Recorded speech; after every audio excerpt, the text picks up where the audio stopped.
ये जो धर्म है मुख्य रूप से मनुष्य के लिए बहुत ही मार्मिक है। मार्दव धर्म, मार्दव का मार्दव, मान को मार्दव। श्रावकों की कथा कहने गड़बड़ हो जाएगा, वो भी है हमारे पास। शीर्षक के माध्यम से कह सकता हूं, तुमकारी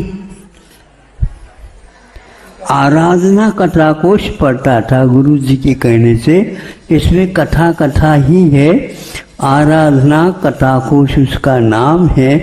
उसमें एक कथा आई थी तुमकारी।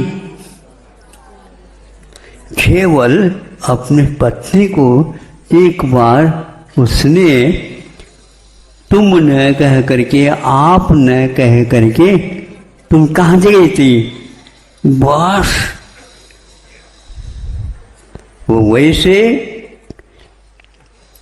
केले के पत्तों के समान हरी भरी भरी रहती थी, लेकिन अब हुआ तो आग बबूला हो गए।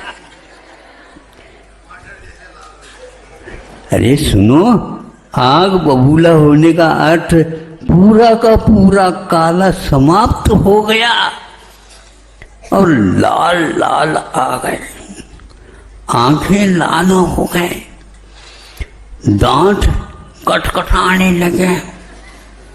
अब कंपन रोग तो नहीं हुआ, नहीं कंपन रोग नहीं हुआ। नाड़ी देखने से केवल रक्त संचार में इतना बदलाव क्यों हो गई? आपका कोई आदर सत्कार होता है, ब्लड प्रेशर नीचे का अपने आप ही अब नापने की कोई आवश्यकता नहीं, क्योंकि उनके द्वारा पुरस्कृत हो गया। आज तक तो तिरस्कार के अलावा कुछ मिला नहीं था। इतनी भूख है। आप लोगों को तो वह सौभाग्य प्राप्त होना बहुत कठिन है, क्योंकि इसको पार करना बहुत ही कठिन है। कितना कठिन है महाराज बताओ। पूर्व का पश्चिम जैसा लगने लग जाता, पसीना पसीना आ जाता है। पत्नी होकर के भी वह सब कुछ कार्य करने के लिए तैयार हो गई। इसी समय मुझे इस घर से बाहर निकलना है, कुछ सोने का बहाना तो उसने भी कर ली।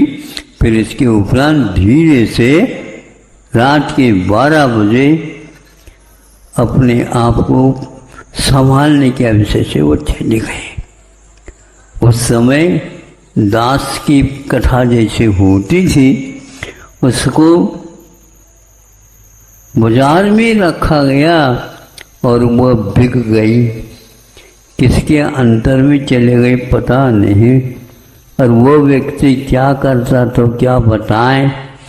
उसका काम केवल कपड़ों को रंगाना था, और कपड़े के रंग को कहाँ से लाता था? तो आचार्य कहते हैं उसी तुमकारी के बदन में, पिंडली विचार में वह सुई चुभो चुभो करके खून निकालता था। उस समय तुमकारी शांत बैठी रहती थी। अब क्या करें, यहाँ पर कोई अपना दिखता ही नहीं। अपना तो अब सपना हो गया है, अब जा भी नहीं सकते, बिक चुकी हूँ। खाने के लिए जो मिलेगा अब कुछ नहीं, समय पर जो कुछ मिला मिला, नहीं तो क्या खाओ, गम खाओ। गम समझते हो?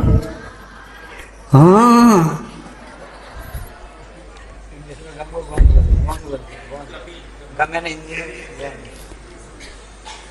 गम है, ये बहुत बड़ी गम की बात हो गई।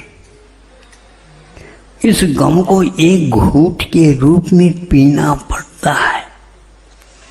बार बार सोचती रही हूँ, ऐसे यातनाओं से गुजरती हुई मैंने ठीक नहीं किया। जीवन पर्यंत उन्होंने मुझे सत्कार और लाड प्यार के साथ रखा। एक आध बार थोड़ी कभी आ गया तो उसका परिणाम इतना दंड है, बहुत कठिन है।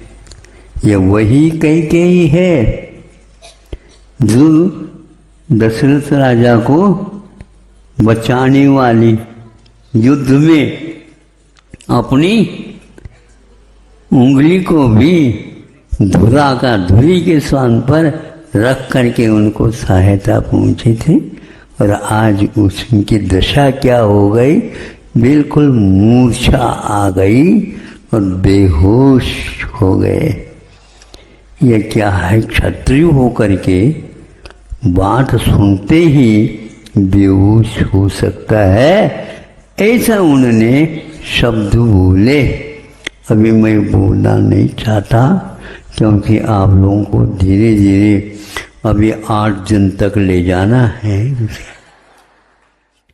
मैं जिनके लिए तरसा हर पल, वो